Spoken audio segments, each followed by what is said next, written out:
we know that Hartford has a rich artistic and cultural history, but wrapped in that history and around that history is also the presence of high crime and high violence, particularly in certain neighborhoods.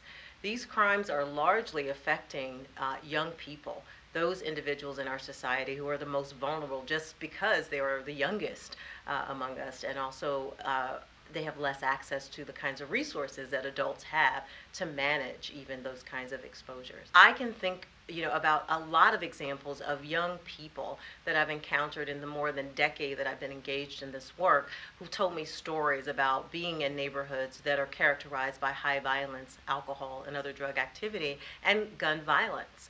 And the stories they tell about not feeling loved or welcomed or supported or protected are the things that really keep me up at night. I think it's really hard to look at that and not be concerned, not be passionate about trying to resolve it.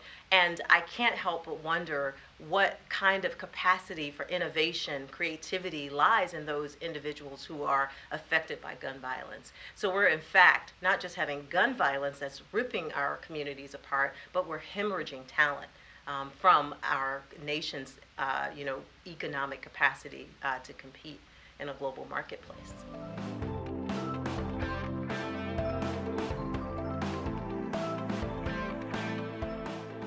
It's not just that you experience exposure in your childhood and that it stays just there, trapped somewhere in that developmental period, but actually has long-term physiological, psychological, and spiritual implications for people. And what I find really troubling is that, when we think about what I call invisible wounds that adverse childhood experiences create, we often don't respond with the same kind of energy or sense of urgency that we would respond to if we saw a gaping flesh wound.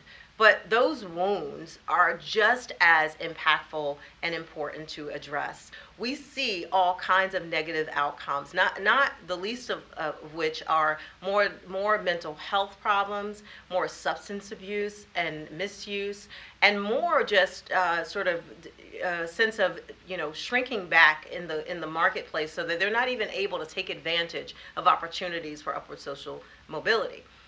But the good news is that we can do something about it, and that for every child that experiences those kinds of events, there's another one who thrives and who's resilient and who's hopeful and continues to be a good citizen and vote and contribute in multiple ways. So it's important also that we think about those aspects of the so-called problem, so that when we're looking at children who are exposed to trauma and traumatic events, that we don't just see broken children.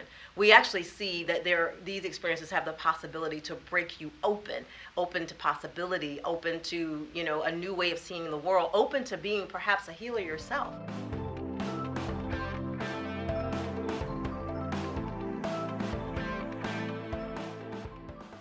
So I think it's really important that when we think about intervening, we think about interventions both at the individual, at the family systems level, and at the community level. All of these levels of influence have to be addressed in the trauma recovery process. You don't actually have to be the person who witnesses a gunshot to be impacted by trauma or to have trauma-like symptoms. You can actually just be in the community, having heard about it, having overheard the gunshots. You don't have to be there in that moment in time.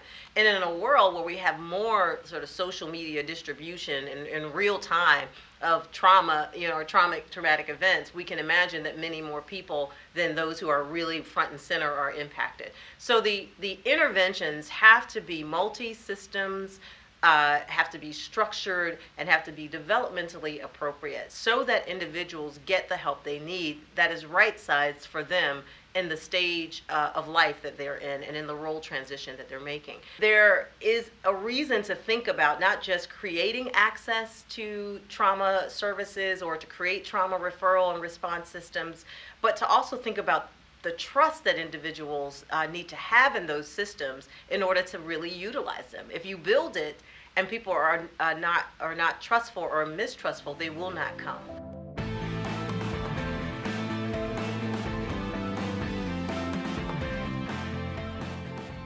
I don't think you can have a solution matrix that doesn't include the voice of those who are impacted.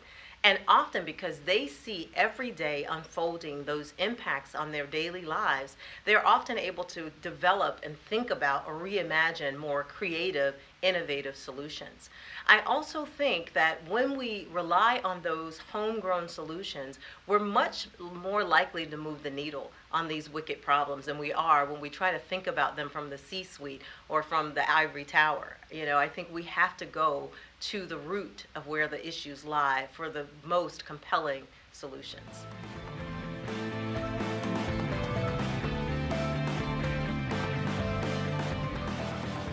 Well, I'm really excited about the hackathon because I think what promise lies in our ability to convene, thinkers from across the city, from multiple sectors, from multiple backgrounds, to come together and reimagine a new narrative about Hartford.